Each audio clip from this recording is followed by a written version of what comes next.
tão pálido, né? Aposto que pareço um fantasma. Sinto como se tivesse perdido uns 8 litros de sangue.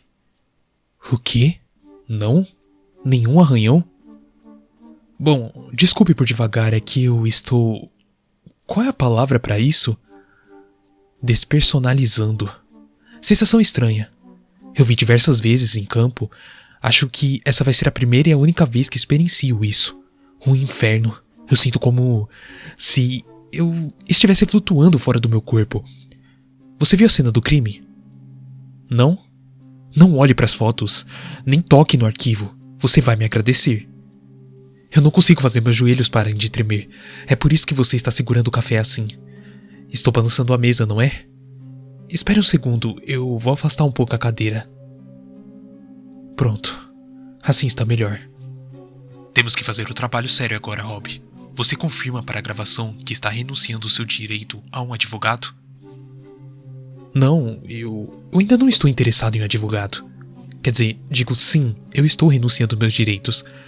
Desculpe, eu estou tão são quanto sempre estive.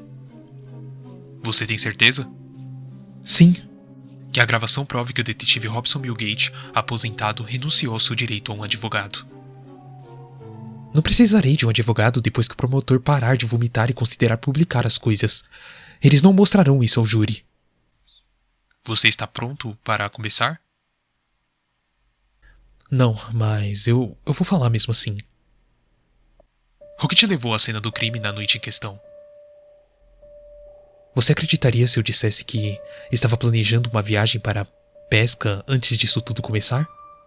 Bem, esquece. Espera aí, eu estou pensando. É difícil organizar as coisas. Nunca antes estive desse lado da mesa de interrogatório. Eu acho que tudo começou com a repórter, Espinosa. Ela me contatou uma semana atrás por e-mail, alegando ter novas informações sobre o assassinato dos Driscoll. Eu era o investigador-chefe. O caso não foi resolvido por 20 anos. Estava frio como gelo. Francamente, a princípio eu pensei que fosse tudo mentira. Você sabe como isso pode ser. Na maioria das vezes nem é de propósito. Todo mundo acha que sabe de algo que vai destrinchar o caso. E teorizar é fácil quando você não precisa checar evidências para tudo. O assassinato dos Driscoll causou bastante furdúncio por lá. Muita gente interessada, muita imprensa. E ao longo dos anos eu ouvi centenas de teorias bem porcas. Quando me aposentei, entreguei a investigação à detetive Carol, mas não queria que ela se incomodasse. Sei que ela está ocupada com a recente atividade de gangues e pensei em checar como uma cortesia. Eu não esperava que ela levasse isso a algum lugar. Eu me encontrei com ela para almoçar no Café Pourrier, loira e charmosa, transparência, profissionalismo. Então, não se encaixava no perfil típico de um fraudador ou teórico da conspiração. Não que eu tenha muita fé em perfilar. Talvez ela também fosse uma daquelas garotas arrepiantes que se excitam com a morte. Deus sabe que eu já lidei com garotas assim também. Eu ainda achava que ela talvez estivesse tentando me enganar ou talvez tivesse sido enganada também. Mas ela tinha um arquivo consigo. Parecia legítimo. Continha o que parecia ser uma confissão do assassinato dos Driscoll. Bem, ele não era um assassinato no fim das contas, não é? Eu realmente queria que ele fosse, sabe? Teria sido melhor para todos. Você pode, por favor, nos informar dos detalhes relevantes no caso Driscoll? Bom... vamos ver. Já se passaram 2 décadas. Pensar sobre todos esses anos... Quero dizer, são malditos 20 anos. É muito tempo. Tome o tempo que precisar, Rob. Obrigado. Bom... Os Driscoll eram uma família de 6 pessoas que moravam nos subúrbios, classe média alta, e o pai era um advogado, a mãe cuidava da própria empresa, vendendo cerâmica fora de casa, 4 crianças, todas do ensino médio para baixo, boas crianças, um histórico honorável, nenhum registro criminal de qualquer um da família. O mais velho foi pego fumando maconha no colégio uma vez, mas nada além disso. Coisas normais que você encontra quando investiga as pessoas mais de perto. Eles desapareceram no outubro de 1994, dia 13. Nenhum vestígio dos corpos. O ar do mistério e a proximidade com Halloween foram prováveis motivos para a empresa ter ficado tão louca. Você ainda vê isso aparecer em alguns desses shows de mistérios não resolvidos. Uma família inteira desapareceu e ninguém viu nada. Ninguém sabia onde eles foram. Um vizinho fez uma reclamação de barulho excessivo e foi assim que nós nos envolvemos. Um alarme havia disparado e eles imaginaram talvez ser um intruso ou algo assim. Mandamos uma viatura e, quando ninguém respondeu à porta, o patrulheiro foi investigar. Havia sinais óbvios de luta no quarto da filha mais nova. A cama estava revirada, os lençóis rasgados, o alarme era um detector de monóxido de carbono que detectava elevadas concentrações desse tipo de monóxido no tecido da roupa da cama de todos, menos da filha mais nova. Bom, a gente não olharia isso sem o alarme. O vizinho informou que o alarme esteve soando por mais de um dia e que ele não conseguiu contatar nenhum morador nesse tempo. Nós também encontramos várias latas de alumínio e algumas mangueiras em uma lixeira, alguns quarteirões abaixo. Na época assumimos que os Driscolls haviam sido asfixiados e dessovados em outro lugar, exceto, claro, a filha que acordou no fim e lutou. Mas a investigação não teve frutos. Naturalmente, nosso primeiro palpite foi que o pai havia feito tudo. Nós verificamos, mas ele não tinha motivos evidentes, sem pistas quais seguir. O mesmo para a mãe. Avaliamos outros familiares também, mas limpos. O pai teve alguns clientes que poderiam ter motivos, mas os meios não batiam.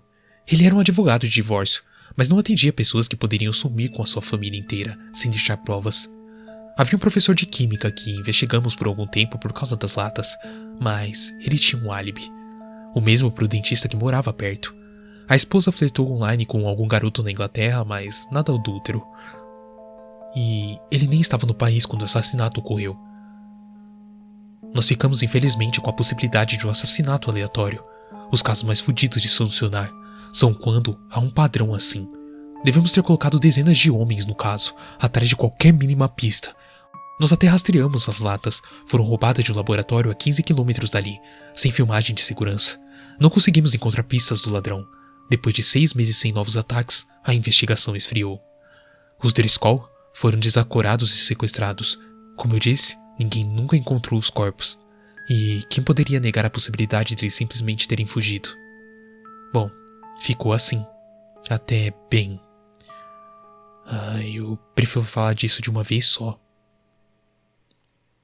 O que você pode nos dizer sobre como acabou a coisa da confissão com a senhorita Espinosa? Ele esteve acompanhando o caso por alguns anos, tanto pessoalmente quanto como repórter. Como disse, chamou a atenção de muita gente. Mesmo pessoas aparentemente normais achavam que poderia ter sido alienígenas, fantasmas ou até mesmo demônios.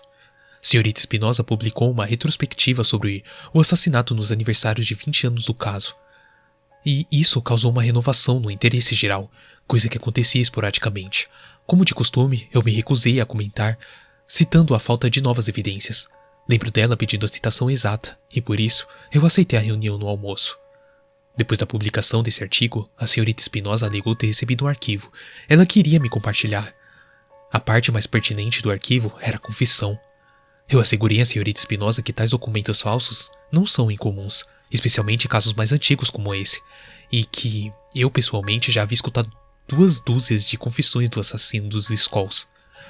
Mas ela foi insistente. Uma vez que insisti que ela não estava tentando me enganar, nem me fazer falar do assassinato, eu concordei com a reunião.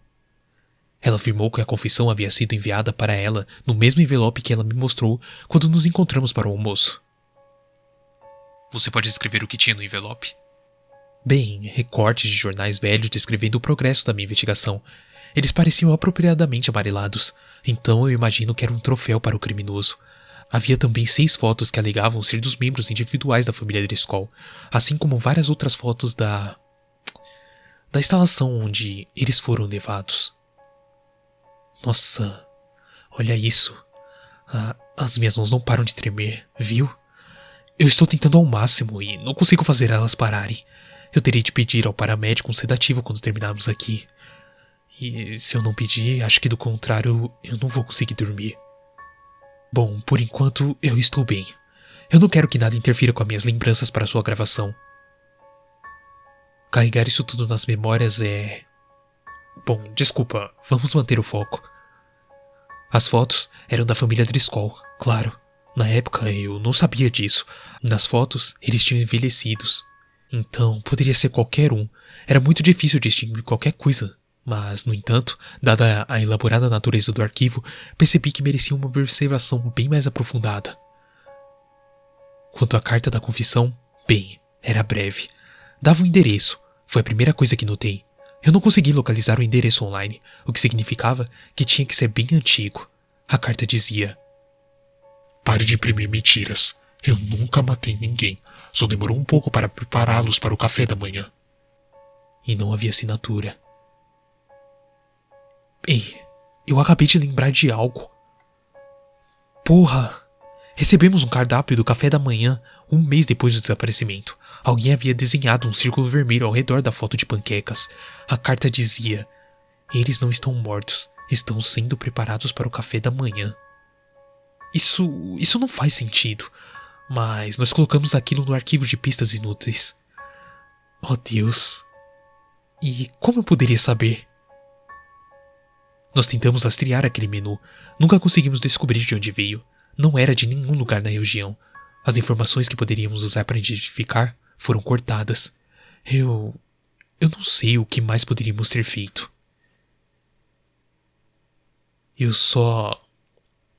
Meu Deus. Por que você decidiu ir pessoalmente investigar o local mencionado na carta? Desculpe, eu queria ter certeza que não era uma farsa. Ainda não estava convencido.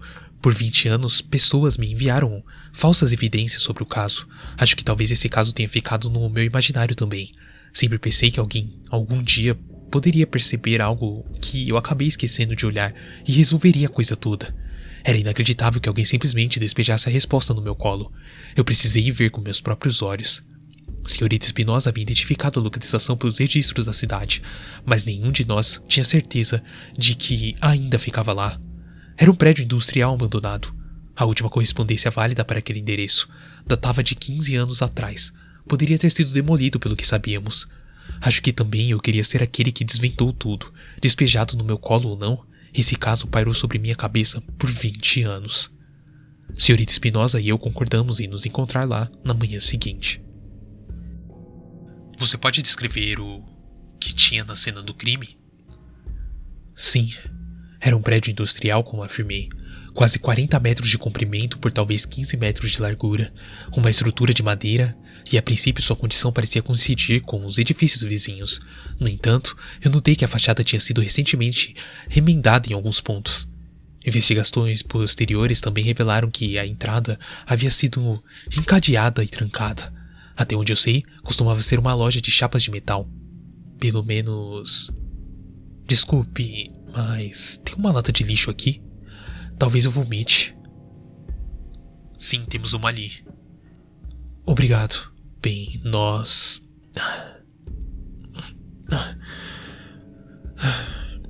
Desculpe. Eu pensei que eu estava vazio. Não.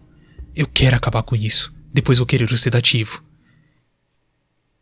E eu consegui sentir o cheiro de algo dentro do prédio. Muito fracamente. Imaginei que isso contaria como uma causa provável. Não que eu precisasse de um mandato como civil, mas você nunca esquece o cheiro de um cadáver. Eles estavam ruins o bastante para terem o mesmo cheiro. Eu não havia esquecido como arrombar um cadeado, então eu me deixei entrar. Sabe, eu realmente gostaria que fossem cadáveres. Eu realmente gostaria que fosse um serial killer de verdade. Por favor, diga que acredita em mim. Eu acredito. Você pode descrever o interior do edifício? Eu estou tentando me concentrar nisso. Eu estou mesmo. Desculpe, é só que eu gostaria de dormir por muito tempo depois disso. O paramédico está aqui? O sedativo está pronto? Sim, estamos com tudo pronto. Obrigado, senhor. O armazém não havia sido abandonado quando nós fomos levados a acreditar. O interior tinha um corredor com 6 cômodos. A construção era antiga, mas visivelmente mais nova que o resto dos prédios. As paredes entre cada sala eram insonoralizadas. Não havia janelas para o exterior ou portas entre as próprias salas. O único acesso era pelo corredor. Naquele momento eu tentei fazer a senhorita Espinosa sair. Sabe, o cheiro era mais forte por dentro. Você conseguia sentir o cheiro, como se a poeira ficasse presa ao seu nariz. Como grãos de areia por toda a pele. As salas continham prensas hidráulicas, prensas personalizadas de 1,5 metro de comprimento por 2,5 metros. Eu não percebi o que eram a princípio, porque estavam pairando sobre o que parecia ser camas de hospital. Havia bolsas de soro em cada quarto, além de outros equipamentos médicos. Foi assim que ele os manteve vivo por tanto tempo. É claro. Acho que talvez eu possa estar vendo pontos negros. Eu acho que eu talvez esteja vendo pontos negros. Você precisa fazer uma pausa? A ideia de ter que recomeçar é pior que a de terminar. Então, por favor, descreva suas próximas ações. O edifício era obviamente uma cena ativa de crime. Neste momento, eu já não tinha mais dúvidas. Eu estava no covil do que eu acreditava ser um serial killer. Eu tentei dizer à senhorita Espinosa diversas vezes para sair.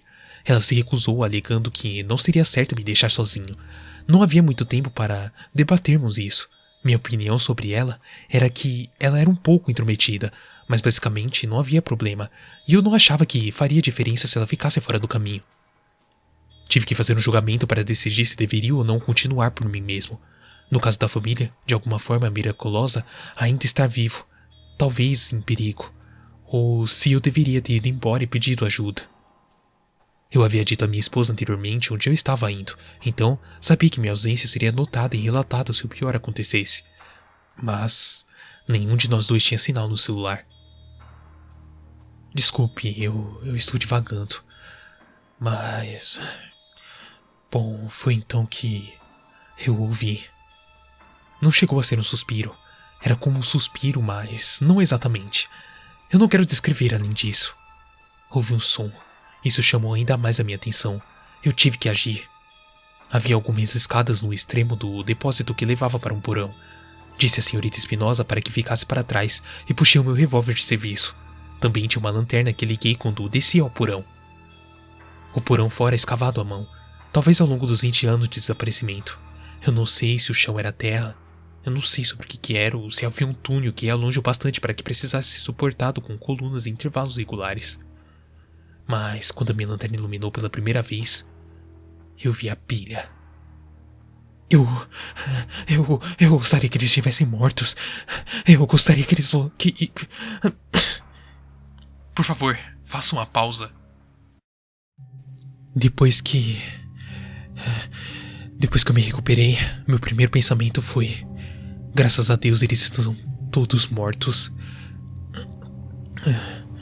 Pelo amor de Deus, eu tenho 64 anos, eu não sou mais um jovem capaz de esquecer das coisas. Quando você é jovem, você tem a sensação de ser inacessível e que nunca morrerá. Eu não tenho mais isso para me proteger. Olhe para mim choramingando quando ele fez aquilo com eles. É minha culpa. Eu deveria tê-los encontrado, salvados de algum modo. Desculpe, Rob. Eu tenho que perguntar. Você pode descrever a cena? Sim. Posso. Eu não sabia a princípio para o que eu estava olhando. Caralho, eu ainda não entendo. Era uma pilha, uns 60 centímetros de espessura. Talvez pelo cheiro e a coloração, era obviamente feita de carne. Eu pensei que talvez ele tivesse os destroçado e empilhado aos pedaços. Isso teria sido ruim o bastante. A primeira coisa que me alertou para a verdade foi o globo ocular. No topo da pilha, havia um globo ocular, perfeitamente redondo no centro de uma cavidade que foi distorcida ao tamanho de um pires. Foi quando percebi para o que eu estava olhando. 20 malditos anos de tortura, basicamente. Ele manteve toda a família Driscoll sobre essas prensas durante 20 anos, mantendo-os vivos por um gotejamento intravenoso, aumentando a pressão sobre eles tão lentamente que seus corpos conseguiram se adaptar, até que foram achatados como panquecas. Ele os esmagou por um pouco mais de meio centímetro ao ano, por 20 anos, e então os tirou de lá quando estavam tão quebrados e miseráveis que não se moveriam, sem qualquer chance de recuperação, e os empilhou um sobre o outro. Eu não tenho ideia de pra quê e também não quero saber.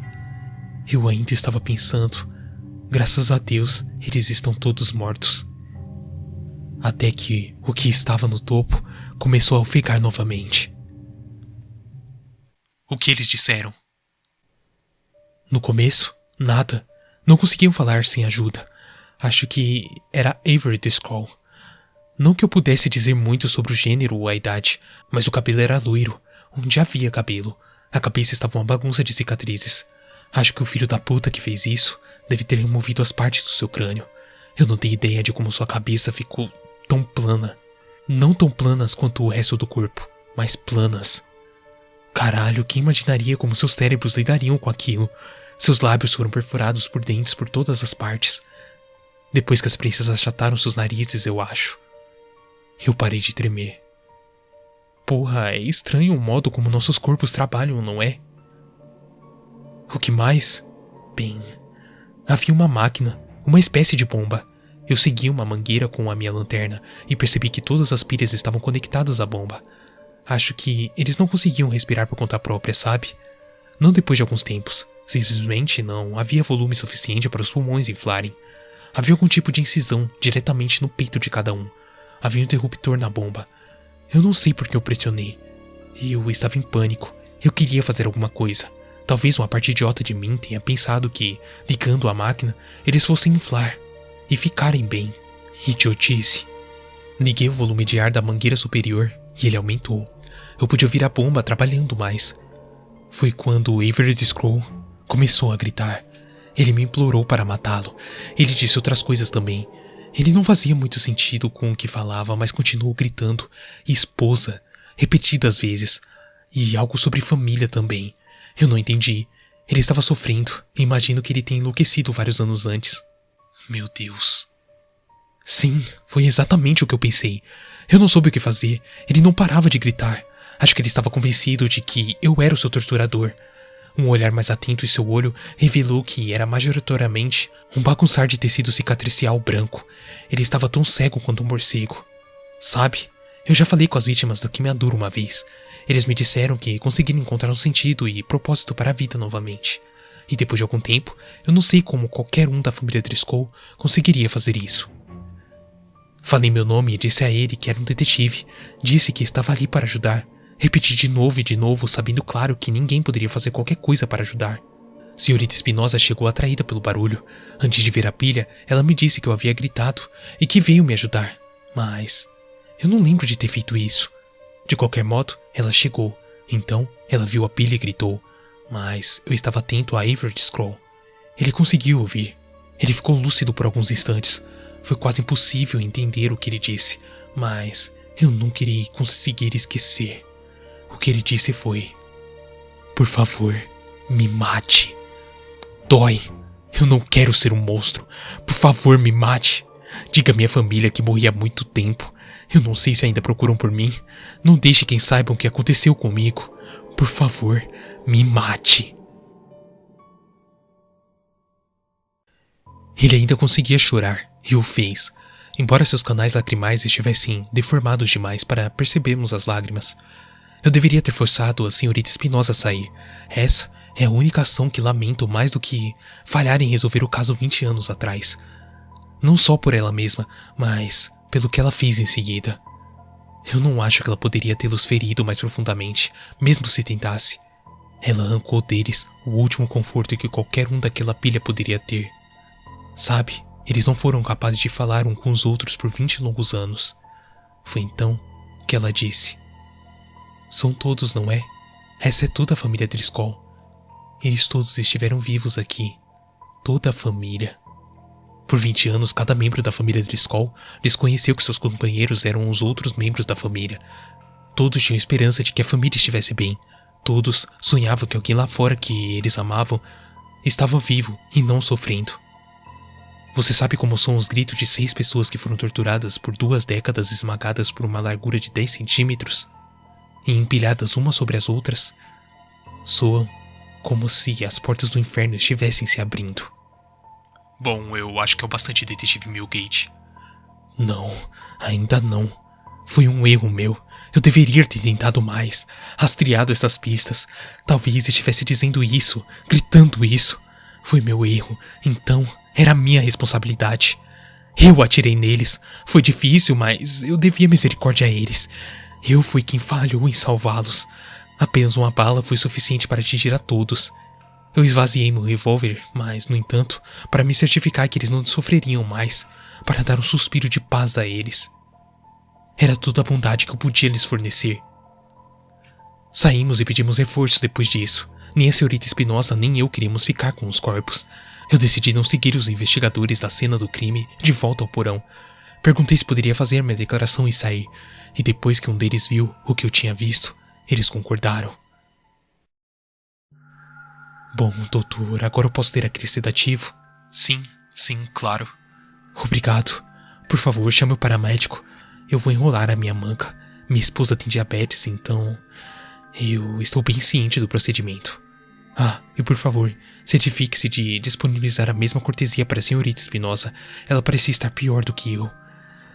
Pobre mulher, sequer conseguiu vomitar ou chorar. Claro. Você sabe onde ela está agora? Ela disse à equipe na cena do crime que estava indo para casa, mas não conseguimos contatá-la. Você tentou o jornal? Qual jornal? O Daily World. Peraí, você tem certeza?